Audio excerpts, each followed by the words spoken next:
tidak pernah mau press con, tetapi di sini teman-teman media datang ke sini karena satu alasan.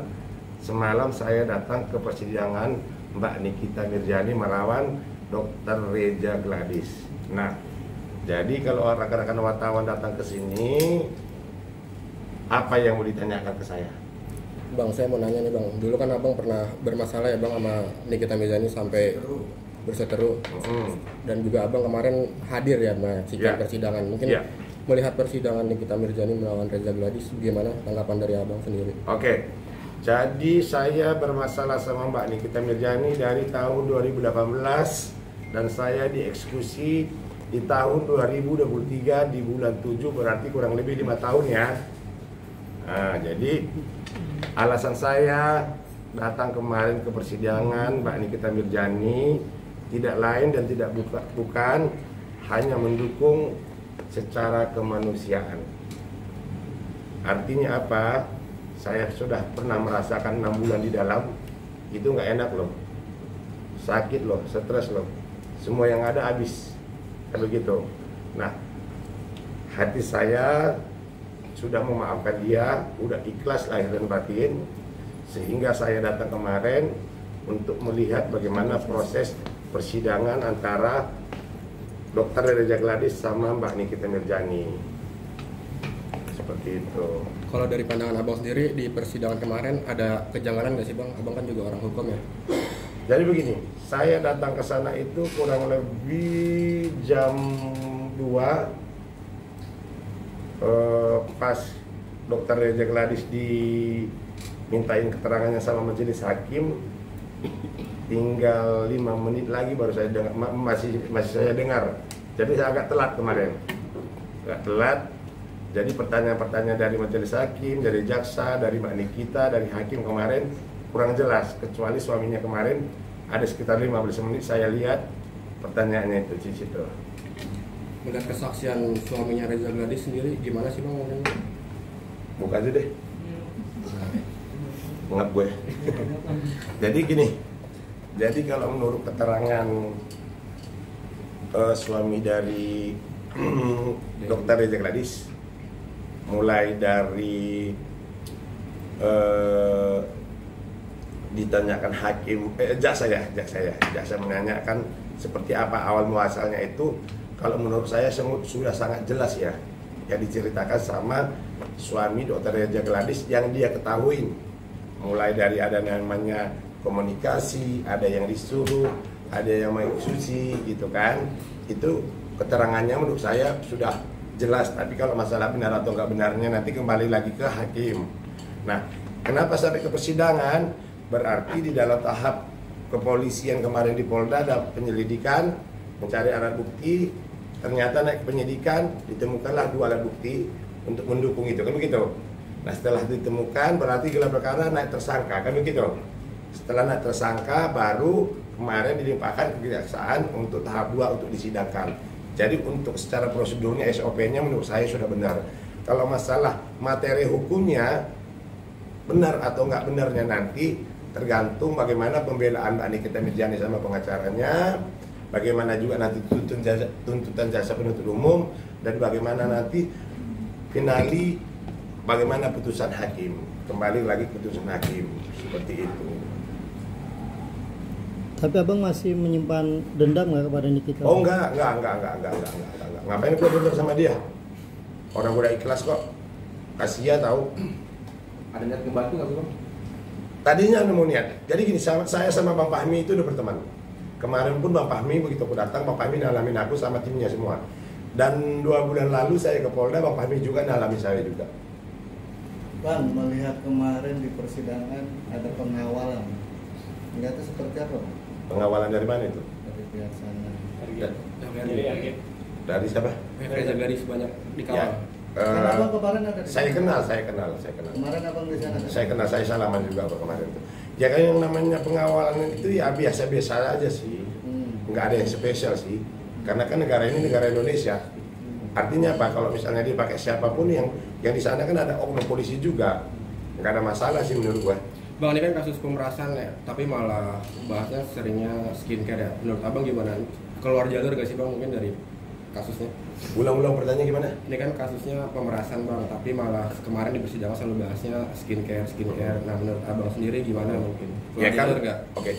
Karena kalau aku lihat berita di TikTok, aku lihat berita di sosial media yang lain, asal muasalnya itu kan memang dari skincare kan, dari skincare yang dimana skincare itu ada yang namanya dokter siapa itu lupa namanya, nggak usah disebut namanya itu, dia yang suka mereview. Nah sebenarnya kan siapapun nggak boleh mau review. Karena apa? Karena ada badan yang jelas BPOM. Kan begitu.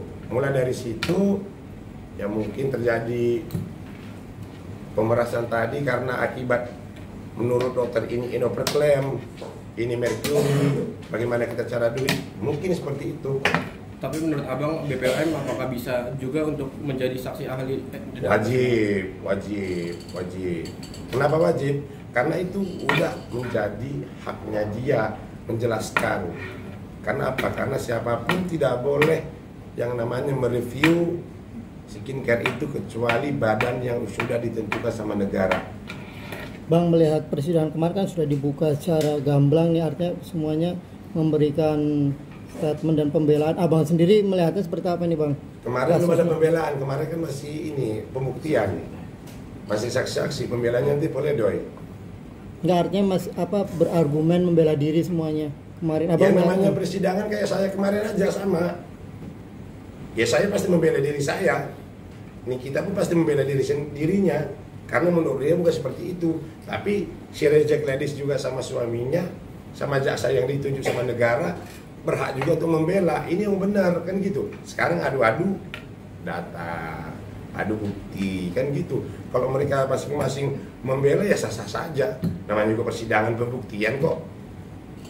Secara hukum abang melihatnya kasus ini seperti apa bang antara Nikita dan Reject Ladies?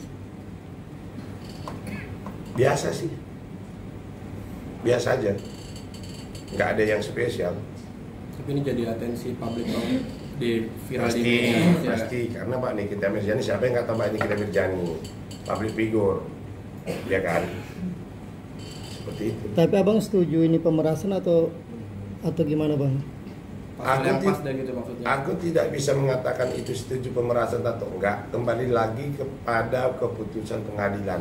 Sekarang Mbak Nikita Mirzani ini belum dapat dikatakan bersalah. Karena apa? Karena belum inkrah, belum ada putusan hakim yang tetap. Berarti ada kemungkinan dia bisa juga bebas ya bang ya? Ya kalau misalnya memang nanti tidak terbukti pemerasan itu dan tidak terbukti bukti-bukti itu, ya bisa-bisa aja dia bebas. Bang, tapi melihat dari kronologisnya abang memandang seperti apa bang? Artinya kuat nggak sih unsur pemerasannya? Atau Secara pribadi, karena ada pergeseran uang tadi ya. Meskipun ada kesepakatan kedua belah Kalau pihak. kesepakatan itu secara lisan nggak sah, harus secara tertulis di depan notaris. Kalau menurut gue. Bang, netizen sebut ini karma. Abang tanggapannya seperti apa? Jawabannya karma. Oke, kalau karma dibilang itu sebenarnya kan apa yang kita tanam masa lalu yang menyakiti orang akan menjadi ada hasilnya ya, ada bertuai ya. Nah tapi kalau aku sekarang aku tidak mengatakan itu karma, tetapi mungkin ini next kedepannya lebih hati-hati lagi, gitu aja. Jangan menyakiti orang lain lagi, gitu. Kerja yang benar aja. Tapi yang pasti saya bela Mbak Nikita Mirzani, saya dukung, saya doakan semoga masalahnya selesai, cepat selesai.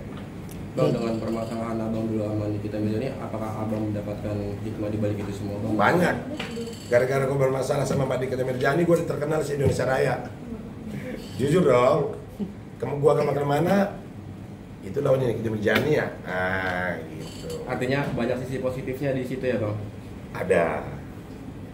Nah tapi waktu pas aku keluar, jadi kan dia bermasalah dulu sama salah satu pengacara ya. Dia bilang apa? Saya gampang masukkan orang masuk penjara. Si Indra Tarigan bisa saya masuk ke penjara, tapi saya nggak menanggapin. Karena apa? Karena menurut saya mungkin karena dia berantem sama orang bawa nama saya, tapi nggak masalah. It's okay, nggak masalah, tapi nggak pernah saya tanggapin. Nah tetapi karena dia karena dia sekarang posisinya sekarang lagi terpuruk, masuk penjara. Saya pernah merasakan 6 bulan. Jangankan 6 bulan, 3 hari aja lo di penjara itu rasanya gila, Bok. Abang siap kawal persidangan kita misalnya Oh, sampai pasti. selesai apa gimana? Pasti. Apa sih yang abang inginkan dari kasus ini mungkin? Saya inginkan adalah sebagai praktisi hukum, kalau memang dia bersalah hukum, kalau memang dia tidak bersalah dilepaskan. Itu saja. Jadi abang menginginkan hukum secara transparan ya bang? Oh iya dong. Karena negara kita sekarang, hukum negara sekarang ini kan agak sedikit kacau ya. Gitu. Terakhir kali. Ini masih ada pertanyaan? Any question? Bang, tapi untuk sidang selanjutnya Datang. Tapi untuk saat ini abang di posisi Reza Gledis atau Nikita bang? Nikita Mirjani. Oh Nikita. Yes. KMNM berarti ya bang Indra ya? Yes. Ada pesan mungkin buat Mbak Nikita Mirjani, semua masalah, semua problem yang ada di dunia ini hanya sementara. Saya melihat diri saya sendiri, sewaktu saya masuk di dalam 6 bulan ini masuk bersama Mbak Nikita Mirjani, saya pikir dunia saya akan berakhir. Ternyata enggak. Dunia ini sementara. Persoalan ini tidak selamanya terjadi kok. Pasti ada penyelesaiannya. Bang, apa alasan abang justru mendukung Nikita Mirjani? Apakah dari sisi hukum Nikita Mirjani masih? Kalau dari segi hukum, tadi dari awal aku bilang itu pembuktiannya nanti ada di pengadilan. Jaksa, pengacara, saksi ahli, hakim nanti yang memutuskan, yang pasti hakim memutuskannya kan. Nah, kenapa saya mendukung Mbak Nikita Mirjani secara kemanusiaan? Contoh, yaitu perempuan single factor, anaknya ada 3. Itu.